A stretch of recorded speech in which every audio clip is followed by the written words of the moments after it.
Hello प्यारे बच्चों कैसे हैं आप सभी। आई होप कि सभी अच्छे होंगे। बच्चों आज की इस वीडियो में हम कक्षा 3 और 4 के विषय हिंदी के राष्ट्रीय उपलब्धि सर्वेक्षण टेस्ट के मूल्यांकन प्रपत्र को सॉल्व करेंगे, जो कि उत्तरी दिल्ली नगर निगम के द्वारा दिया गया है। तो शुरू करते हैं। भाग 1, नीचे दिए गए गद्यांश को पढ़िए और दिए गए प्रश्नों के उत्तर दीजिए। एक छोटे से गांव में एक मुर्गा रहता था। उसको अपनी आवाज़ पर बड़ा नाज था। एक दिन एक चालाक लोमड़ी उसके पास आई और बोली, मुर्गे महाशय, सुना है आपकी आवाज़ बड़ी प्यारी और बुलंद है। मुर्गे ने गदगद होकर अपनी आंखें मींची और ऊंची आवाज़ में चिल्लाया, कुकड़ुक कूं कुकड़ुक कूं। पर तभी लोमड़ी ने फुर्ती से उसे अपने मुंह में दबोच लिया और जंगल की तरफ भाग चली।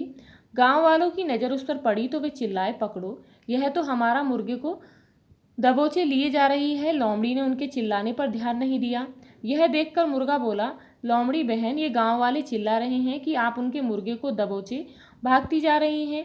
आप इन्हें जवाब क्यों नहीं दे देते कि यह मुर्गा आपका है, उनका नहीं। लोमड़ी को मुर्गे की बात जम गई।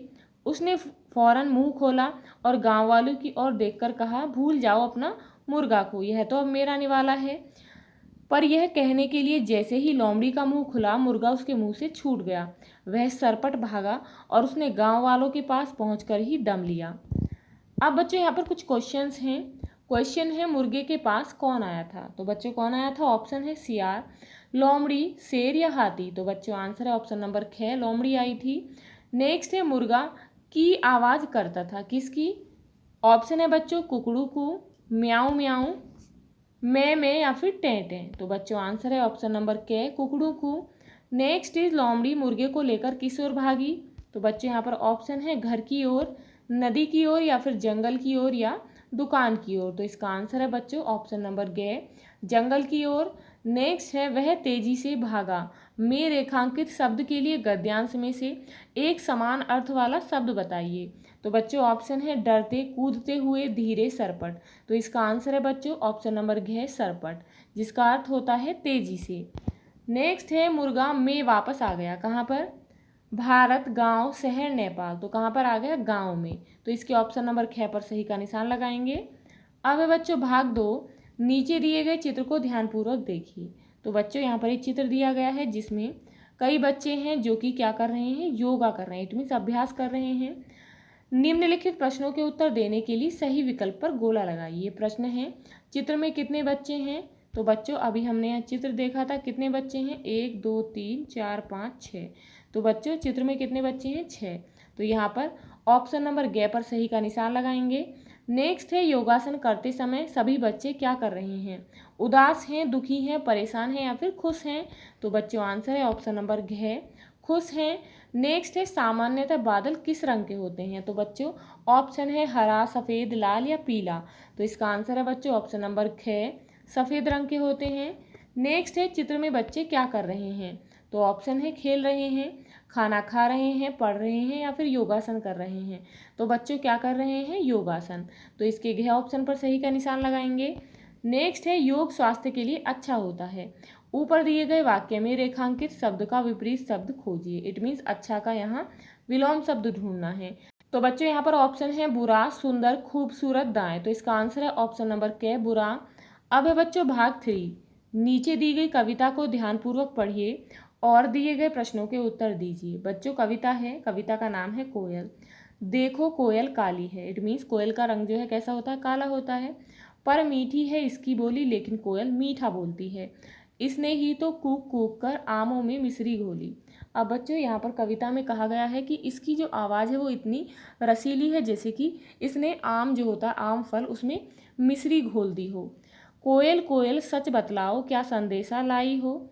अब बच्चों जो कवि है वो कहता है कि कोयल ये बताइए, सच सच बताओ कि तुम क्या मैसेज लेके आई हो, क्या संदेश लाई हो। बहुत दिनों के बाद आज फिर इस डाली पर आई हो, कि तुम यहाँ पर बहुत दिन बाद आई हो इस पेड़ की डाली पर। क्या गाती हो, किसे बुलाती, बतला दो कोयल रानी। अब बच्चों कवि पूछता है कि कोयल तुम क्या गाती हो और यह गाना गाकर तुम किसको बुलाती? प्यासी धरती देख मांगती, क्या मेघों से पानी। कोयल यह मिठास क्या तुमने अपनी माँ से पाई है। अब बच्चों कवि कहता है कि क्या जो धरती है यह प्यासी है, जो कि मेघों से, इट मीन्स बादलों से पानी मांगती है। क्या ये जो तुम्हारी आवाज़ है जो इतनी मीठी है, क्या ये तुम्हें अपनी माँ से मिली है? माँ ने ही क्या मीठी बोली यह सिखलाई है, या फिर तुम्हारी माँ ने ही तुम्हें इतना मीठा बोलना सिखाया है? डाल डाल पर उड़ना गाना जिसने तुम्हें सिखाया है, सबसे मीठे मीठे बोलो यह भी तुम्हें बताया है। या फिर तुम्हारी माँ ने ही तुम्हें यह सिखाया है कि तुम्हें डाल डाल पर उड़ना है और हमेशा गाते रहना है, और उन्होंने ही तुम्हें यह सिखाया है कि तुम्हें हमेशा सभी से मीठे ही बोलना है। बहुत भली हो तुमने माँ की बात सदा ही मानी है, कोयल तुम तो बहुत ही अच्छी हो, तुमने अपनी माँ की हर बात मानी है, इसीलिए तो तुम कहलाती हो सब चिड़ियों की रानी, और इसीलिए तुम्हें सभी चिड़ियों की रानी कहा जाता है। अब बच्चों क्वेश्चन है, निम्नलिखित प्रश्नों के उत्तर देने के लिए सही विकल्प को चुनिए। प्रश्न है, यह कविता किसके बारे में है? तो बच्चों ऑप्शन है चींटी, बंदर, कोयल, तोता। तो बच्चों किसके बारे में है? कोयल के बारे में। तो इसके गे ऑप्शन पर सही का निशान लगाएंगे। अब बच्चों क्वेश्चन है, कोयल ने आमों में मिश्री घोली है। तो बच्चों ऑप्शन है कैसे? नाच नाच कर, चीख चीख कर, कूक कूक कर, खेल खेल कर। तो बच्चों इसका आंसर है ऑप्शन नंबर गे, कूक कूक कर, इट मीन्स बोल कर। नेक्स्ट है, कविता से माता के लिए समानार्थी कोई अन्य शब्द चुनिए। तो बच्चों ऑप्शन है बहन, माँ, पिता, भाई। तो बच्चों इसका आंसर है ऑप्शन नंबर ख, माँ। माँ जो है माता शब्द का समानार्थी शब्द है। नेक्स्ट है, माँ ने कोयल को क्या सिखलाया है? तो बच्चों ऑप्शन है बाजार जाना, खाना बनाना, चिड़ियाघर में रहना, मीठा बोलना। तो बच्चों आंसर है ऑप्शन नंबर घ, मीठा बोलना। नेक्स्ट है, दिए गए शब्दों में से संज्ञा शब्द चुनिए। ऑप्शन है मीठा, पढ़ना, प्यासी, धरती। तो बच्चों यहाँ पर संज्ञा शब्द है धरती, तो इसके घ ऑप्शन पर सही का निशान लगाएंगे। बच्चों यदि आपको ये वीडियो अच्छी लगी हो तो लाइक शेयर करना ना भूलें, और यदि आप इस चैनल पर नए हैं तो प्लीज़ चैनल को सब्सक्राइब करें। Thank you.